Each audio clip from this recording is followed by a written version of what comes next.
Good evening everyone. तो कैसे हैं आप सब? I hope you are doing well.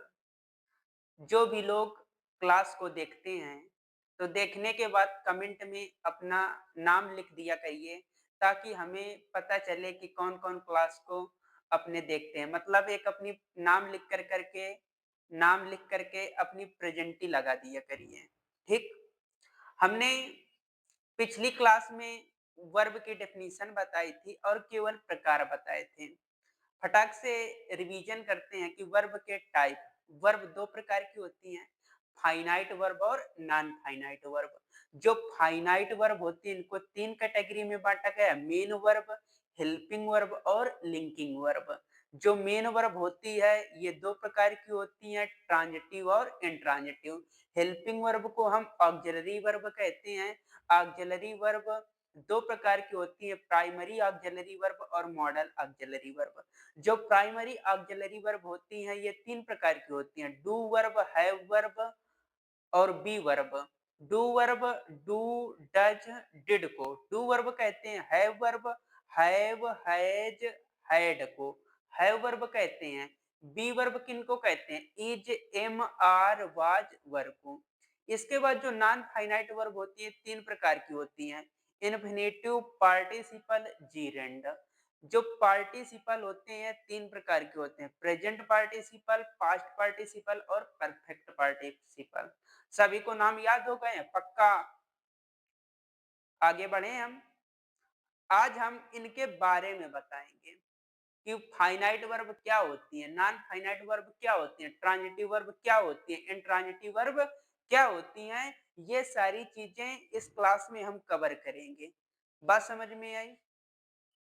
तो हम टाइप्स ऑफ वर्ब को आज डिटेल में पढ़ेंगे।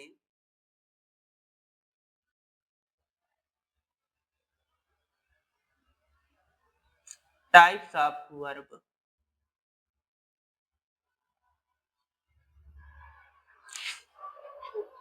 जो वर्ब होती हैं वो दो प्रकार की होती है, फाइनाइट वर्ब और नॉन फाइनाइट वर्ब। अब देखिएगा फाइनाइट वर्ब किसे कहते हैं। फाइनाइट वर्ब जो वर्ब सब्जेक्ट और टेंस के अकॉर्डिंग बदल जाती है।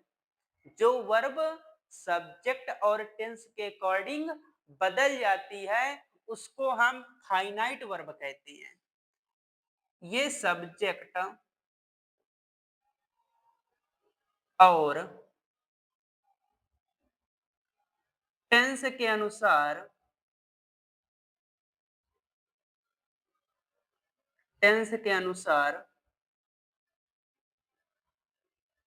बदल जाती है, बदल जाती है। अब देखिएगा नॉन फाइनाइट वर्ब क्या होती है।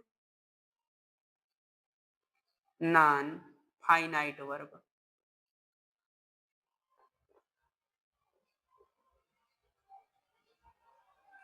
नॉन फाइनाइट वर्ब वो होती हैं जो सब्जेक्ट और टेंस के अनुसार कभी नहीं बदलती। ये कभी भी नहीं बदलती। सब्जेक्ट और टेंस के अनुसार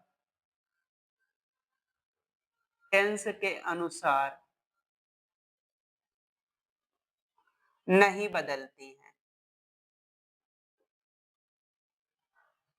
नहीं बदलती हैं।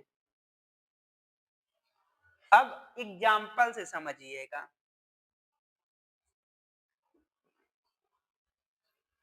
जैसे हमने कहा ही wants to go home, he wants to go home। वह घर जाना चाहता है, वह घर जाना चाहता है। यहाँ पर ही के हिसाब से इसमें यस लगा है, वांट्स। जैसे हमने सब्जेक्ट हमने चेंज कर दिया, मैं घर जाना चाहता हूँ, सब्जेक्ट को चेंज किया, I want to go home. अब हम टेंस को चेंज कर रहे हैं, मैं घर जाना चाहता था, तो क्या बन जाएगा, I wanted to go home, मैं घर जाना चाहता था। इसमें हमने सब्जेक्ट को टेंस चेंज किया है और इसमें हमने क्या कर दिया, वांटेड कर दिया है, मतलब टेंस को चेंज कर दिया। अब देखिएगा, जैसे हमने सब्जेक्ट को चेंज किया, ही की जगह हमने आई किया, तुरंत ये वांट में बदल गई। और जब हमने टेंस को चेंज किया तो वांट किस में बदल गई, वांटेड में बदल गई। वांट से वांट हो गई, फिर वांट से वांटेड हो गई, पहले वांट से वांट हो गई, वांट से वांटेड हो गई। इसका मतलब ये वर्ब बदल रही है, बदल रही है। लेकिन दूसरी वर्ब देखो, टू गो, यहां पर भी टू गो है, यहां पर भी टू गो है, यहां पर भी टू गो है। देखिएगा, ये वांट से वांट हो गई, वांट से वांटेड हो गई, मतलब ये वर्ब बदल रही है, इसलिए इसको कहेंगे फाइनाइट वर्ब। तो यहाँ पर वांट्स क्या है, फाइनाइट वर्ब है। लेकिन देखो, टू गो, सब्जेक्ट बदल गया फिर भी टू गो है, टेंस बदल गया फिर भी टू गो है। इसमें टेंस, सब्जेक्ट भी बदल गया, टेंस भी बदल गया, लेकिन टू गो अपना स्थान नहीं बदला, मतलब स्थान भी नहीं बदला और चेंज भी नहीं हुई है। टू गो, यहाँ पर भी टू गो, यहाँ पर भी टू गो, यहाँ पर भी टू गो। इसका मतलब ये बदल नहीं रही है, सब्जेक्ट भी बदल रहा है, टेंस भी बदल रहा है, लेकिन टू गो नहीं बदल रही। इसका मतलब टू गो क्या है, non finite verb. To go क्या है, नॉन फाइनाइट वर्ब। क्लियर हो गया सभी को, इतना नोट करिएगा सभी लोग फौरन, कॉपी में नोट करिए सभी लोग, इसी तरीके से।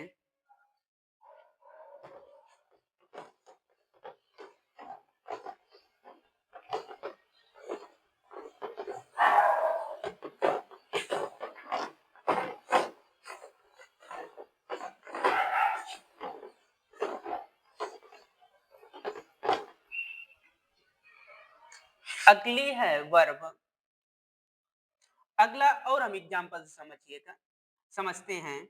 जैसे हमने कहा, ही इज अ डॉक्टर, वह एक डॉक्टर है, वह एक डॉक्टर है। दूसरा एग्जांपल, तुम एक डॉक्टर हो, सब्जेक्ट को बदल दिया, यू आर अ डॉक्टर। अब हम टेंस को बदल रहे हैं, तुम एक डॉक्टर थे, तो यू वर अ डॉक्टर। अब देखिएगा, यहाँ पर जैसे सब्जेक्ट बदला तो इज किस में बदल गया, आर में, और टेंस बदला तो किस में चेंज हो गया, वर में। इसका मतलब इज से फिर आर हो गई, फिर वर हो गई। इसका मतलब ये वर्ब बदल रही है, बदल रही है, इसलिए फाइनाइट वर्ब है। कौन सी वर्ब है, फाइनाइट वर्ब है। बात क्लियर।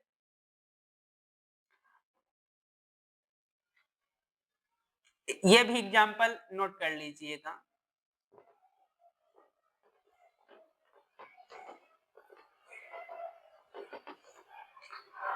अब हम आते हैं मेन वर्ब में, मुख्य क्रिया में। जो फाइनाइट वर्ब होती हैं, मेन वर्ब होती है दो प्रकार के, ट्रांजिटिव और इंट्रांजिटिव। फिर हेल्पिंग वर्ब के बारे में बताएंगे, फिर लिंकिंग वर्ब के बारे में। अब हम मेन वर्ब में आते हैं।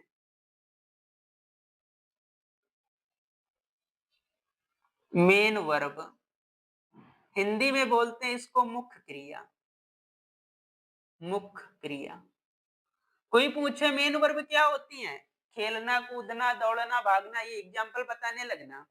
कोई पूछे मुख्य वर्ब क्या होती है, मेन वर्ब क्या होती है, तो एग्जाम्पल बताना, खेलना, कूदना, दौड़ना, भागना। तो इसके एग्जाम्पल होते हैं, है ना। प्ले है, राइट है, रीड है। यही सब एग्जांपल बता दीजिए अगर कोई मेन वर्ब पूछे क्या होती है। इसके बाद हम इसके टाइप में आते हैं। जो मेन वर्ब होती हैं ये दो प्रकार के, ट्रांजिटिव और इंट्रांजिटिव। ट्रांजिटिव और इंट्रांजिटिव बताने से पहले थोड़ा सा समझिएगा सेंटेंस में सब्जेक्ट को पहचान सब्जेक्ट को कैसे पहचानते हैं और ऑब्जेक्ट को कैसे पहचानते हैं। देखो, सब्जेक्ट का मतलब होता है कर्ता और ऑब्जेक्ट का मतलब होता है कर्म। जो काम करता है वो सब्जेक्ट होता है, जो काम करता है वो सब्जेक्ट होता है, और जिस पर काम होता है वो ऑब्जेक्ट होता है। सब्जेक्ट को पहचानने के लिए कौन का प्रश्न करते हैं, सब्जेक्ट को पहचानने के लिए कौन का प्रश्न करते हैं, और ऑब्जेक्ट को पहचानने के लिए क्या या किसे का प्रश्न करते हैं। क्या या किसे का प्रश्न करने से क्या मिलता है हमको, ऑब्जेक्ट मिलता है। बात समझ में आई। मतलब जो हु का आंसर देता है वो सब्जेक्ट होता है, जो व्हाट और हुम का आंसर देते हैं वो ऑब्जेक्ट होते हैं। मतलब जो हु का आंसर दे, जो हु का आंसर दे वो सब्जेक्ट है, जो व्हाट और हुम का आंसर देता है, व्हाट का मतलब क्या और हुम का मतलब होता है किसे का आंसर दे, वो ऑब्जेक्ट होता है। जो वेयर और व्हेन का आंसर देते हैं, जो वेयर और व्हेन का आंसर देते हैं वो ऑब्जेक्ट नहीं होते, वो ऑब्जेक्ट नहीं होते हैं, वो अदर वर्ड होते हैं, एडवर्ब वगैरह हो सकते हैं। बात समझ में। जो वेयर और व्हेन का आंसर, जो कहां और कब का प्रश्न करने से जो उत्तर मिलता है वो ऑब्जेक्ट नहीं होता, वो ऑब्जेक्ट नहीं होता। ऑब्जेक्ट को क्या या किसे का प्रश्न करने से मिलता है, ये भी नोट कर लीजिएगा, फिर हम एग्जाम्पल से बताते हैं आपको।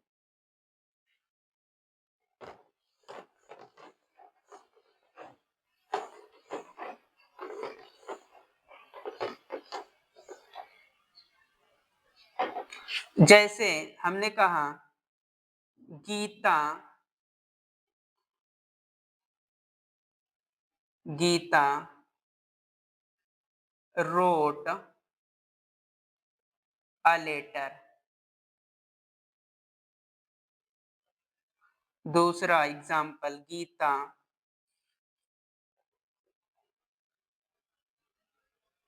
Gita went to school।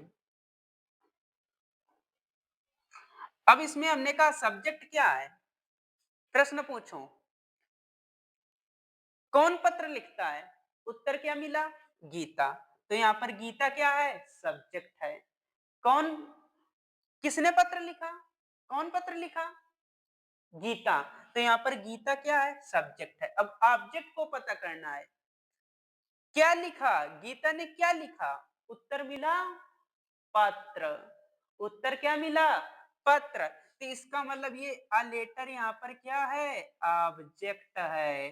क्या है, ऑब्जेक्ट है। और गीता यहाँ पर क्या है, सब्जेक्ट है। अगला वाला sentence, Geeta went to school, Geeta school गई। कौन स्कूल गई, गीता। तो कौन का प्रश्न करने से यहाँ पर गीता क्या है, सब्जेक्ट। क्या गई कि कहां गई, इसमें देखो, इसमें काय का, अगर हमने कहा गीता क्या गई, जब नहीं रहा है ना। जब हम इसमें कहते गीता कहाँ गई, तो उत्तर कहाँ मिला, स्कूल गई। ये वेयर का आंसर है। इसमें कहाँ का प्रश्न हमको करने से क्या मिलता है, स्कूल। कहाँ का प्रश्न, गीता कहाँ गई, तो उत्तर क्या मिला, स्कूल। तो ये कहाँ का प्रश्न करने से हमको क्या मिल रहा है, स्कूल। कहाँ का प्रश्न करने से स्कूल मिल रहा है। इसका मतलब ये कहाँ का प्रश्न किया गया है, ये वेयर का आंसर। और जो वेयर का आंसर होता है वो ऑब्जेक्ट नहीं होता, वो ऑब्जेक्ट नहीं होता। यहाँ पर जो स्कूल है ये ऑब्जेक्ट नहीं है। बात समझ में आई कि नहीं, इतना नोट करना हो तो नोट कर लीजिएगा। सब्जेक्ट ऑब्जेक्ट को पहचानने का तरीका, मतलब मोटिया बात एक याद रखो, मोटिया बात है ना, कि ऑब्जेक्ट को पहचानने के लिए क्या या किसे का प्रश्न करते हैं। ऑब्जेक्ट को पहचानने के लिए क्या या किसे का प्रश्न करते हैं, और सब्जेक्ट को पहचानने के लिए कौन का प्रश्न करते हैं। फिर से, सब्जेक्ट को पहचानने के लिए कौन का प्रश्न करते हैं और ऑब्जेक्ट को पहचानने के लिए क्या या किसे का प्रश्न करते हैं। बस इतना केवल माइंड में रखना।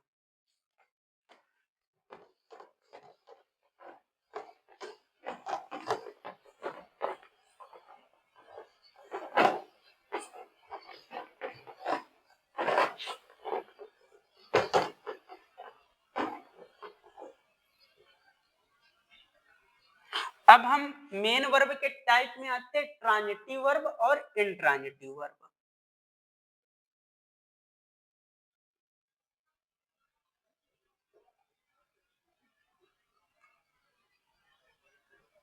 ट्रांजिटिव वर्ब,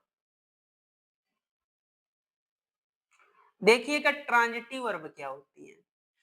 जब सेंटेंस में जब सेंटेंस में ऑब्जेक्ट हो, जब से किसी सेंटेंस में ऑब्जेक्ट हो तो मेन वर्ब को ट्रांजिटिव वर्ब कहते हैं, है ना। जब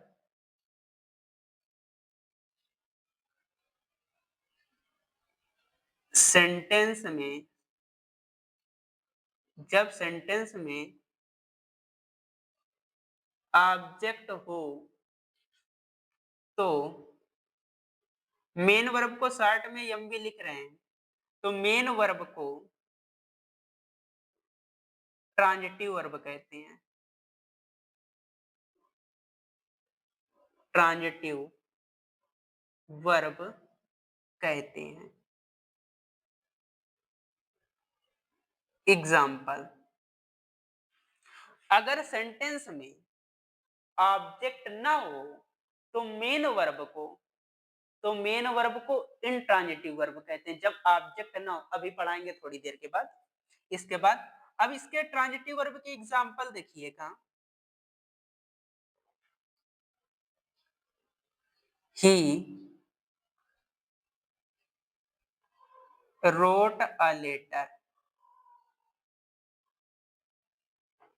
he wrote a letter, उसने पत्र लिखा। अब ऑब्जेक्ट को हमको पता करना है, क्या लिखा, क्या लिखा, क्या का प्रश्न करने से, क्या का प्रश्न करने से अ लेटर मिला कि ना मिला।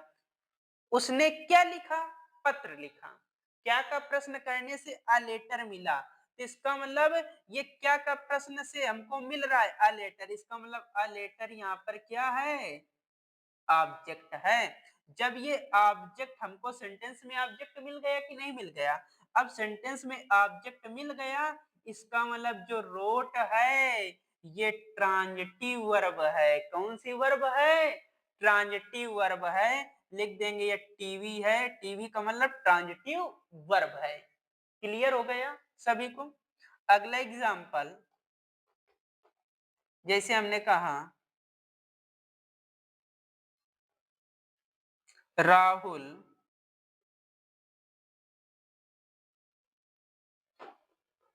Rahul eats the food, Rahul खाना खाता है, राहुल खाना खाता है। कौन खाना खाता है, राहुल। तो राहुल तो यहाँ पर सब्जेक्ट हुआ। अब हमको ऑब्जेक्ट को पता करना है, राहुल क्या खाता है, राहुल क्या खाता है, तो उत्तर में क्या मिला, फूड। इसका मतलब यहाँ पर जो फूड है ये ऑब्जेक्ट है। अब देखिएगा ये पूरा सेंटेंस है और सेंटेंस में ऑब्जेक्ट है, इसका मतलब जब ऑब्जेक्ट है तो जो ये ईट्स है मेन वर्ब है, अब हमको इसको क्या कहेंगे, ट्रांजिटिव वर्ब कहेंगे। कौन सी वर्ब कहेंगे, ट्रांजिटिव वर्ब। अब क्लियर हुआ। अब नोट करिएगा सभी लोग, नोट कर लीजिए इतना, फिर हम इंट्रांजिटिव वर्ब में आते हैं।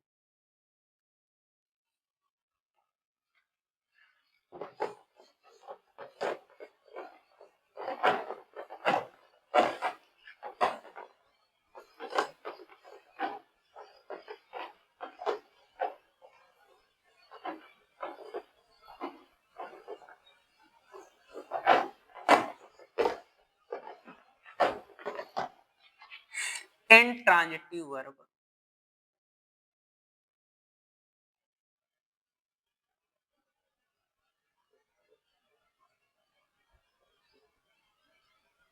Intransitive verb. इंट्रांजिटिव वर्ब क्या होती है? इंट्रांजिटिव वर्ब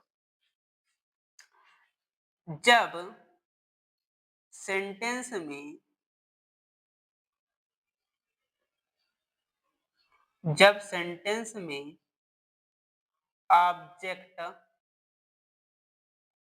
ना हो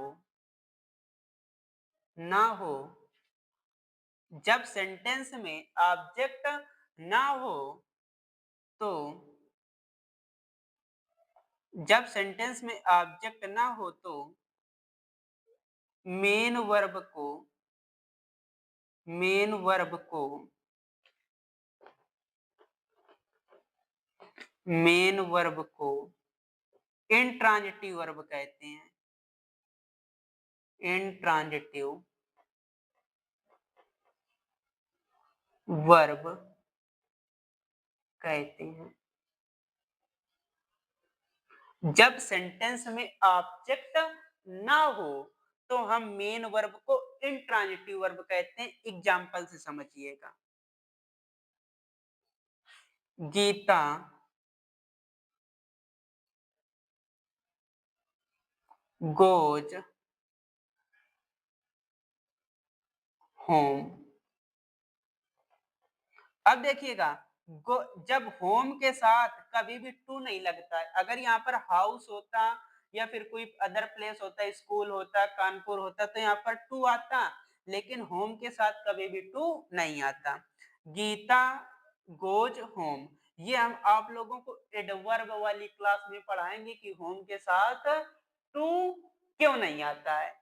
जब एडवर्ब पढ़ाएंगे, कंटिन्यू जो ये सीरीज चल रही है, इसी के आगे जब हम एडवर्ब पढ़ाएंगे तब तो उसमें हम होम के बारे में बताएंगे कि होम के साथ टू क्यों नहीं आता है। अब देखिएगा, गीता घर जाती है। कौन घर जाती है? गीता। तो यहाँ पर गीता क्या है? सब्जेक्ट। अब हमको इसमें ऑब्जेक्ट पता करना है। गीता क्या जाती है? कुछ नहीं मिला। क्या का? क्या का प्रश्न करने से कुछ नहीं मिला, जम नहीं रहा है। अगर हम कहते गीता कहाँ जाती है तो उत्तर कहाँ मिला? होम, घर जाती है। तो ये कहाँ का प्रश्न करने से हमको क्या मिल रहा है? होम। कहाँ का प्रश्न, जब हम कहाँ का प्रश्न कर रहे हैं, गीता कहाँ जाती है, तो उत्तर क्या मिला? घर। और जो कहाँ का प्रश्न करने से जो मिलता है वो ऑब्जेक्ट नहीं होता। अब इसलिए यहाँ पर जो ऑब्जेक्ट, ये जो होम है, ये ऑब्जेक्ट नहीं है।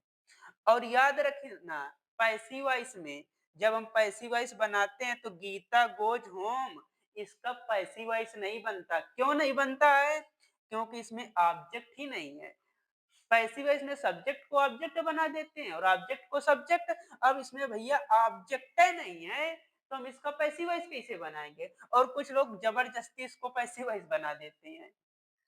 बात समझ में आई? ये अकर्मक क्रिया है। गोज, गोज है, ये अकर्मक क्रिया इंट्रांजिटिव वर्ब होती है, और जो इंट्रांजिटिव वर्ब होती है उनका पैसिव वॉइस नहीं बनता है। तो इसका तो पैसिव वॉइस ही नहीं बनेगा, तो हम जबरदस्ती कैसे बना सकते हैं? बात समझ में आई कि नहीं? इसलिए हम इसका पैसिव वॉइस नहीं बनाते, क्योंकि इसमें ऑब्जेक्ट नहीं होता है। अगला समझिएगा, स्कूल। वह सुबह स्कूल जाएगा। ही विल, वह सुबह जाएगा। He will go in the morning, वह सुबह में जाएगा। अब देखिएगा, क्या जाएगा? नहीं, कब जाएगा? वह कब जाएगा? उत्तर क्या मिला? मॉर्निंग में जाएगा। ये कब का, जब हम कब का प्रश्न कर रहे हैं तो हमको क्या मिल रहा है? मॉर्निंग। और कब का प्रश्न करने से ऑब्जेक्ट नहीं मिलता है, तो इसका मतलब जो मॉर्निंग है ये ऑब्जेक्ट नहीं है। और जब ये ऑब्जेक्ट नहीं है तो इसका मतलब जो ये गो है, जब इसमें ऑब्जेक्ट नहीं है तो इस गो क्या है? मेन वर्ब है। गो क्या है? मेन वर्ब है। इसलिए अब इस मेन वर्ब को हम इंट्रांजिटिव वर्ब कहेंगे। कौन सी वर्ब कहेंगे? Intransitive verb. इसमें देखिएगा, जो गोज है, होम क्या है? ऑब्जेक्ट है। और यहाँ पर गोज क्या है? गो। ये क्या होती है? ये मुख्य क्रिया होती है और इस सेंटेंस में ऑब्जेक्ट नहीं है, इसलिए इस मुख्य क्रिया मतलब गोज को हम ट्रांजिटिव वर्ब नहीं इंट्रांजिटिव वर्ब कहेंगे। क्या कहेंगे? Intransitive verb. मतलब मोटिया बात ये है कि अगर सेंटेंस में ऑब्जेक्ट नहीं है, सेंटेंस में ऑब्जेक्ट नहीं है तो इंट्रांजिटिव वर्ब को, सॉरी, मेन वर्ब को हम इंट्रांजिटिव वर्ब कहेंगे। अगर सेंटेंस में ऑब्जेक्ट है तो मेन वर्ब को हम क्या कहेंगे? ट्रांजिटिव वर्ब कहेंगे। बात पक्की? सभी लोग इतना नोट कर लीजिएगा, नोट करते चलिएगा सभी लोग। अब नेक्स्ट क्लास में हम हेल्पिंग वर्ब, लिंकिंग वर्ब के बारे में, बी वर्ब के बारे में, डू वर्ब के बारे में, हैव वर्ब के बारे में, इनके बारे में पढ़ाएंगे। बात समझ में आ रही है कि नहीं आ रही? सभी लोग क्लास को ज्यादा से ज्यादा शेयर करिए, अपने दोस्तों में भी सेंड कर दीजिएगा कि वो भी क्लास को देख सकें। Thank you for watching this video.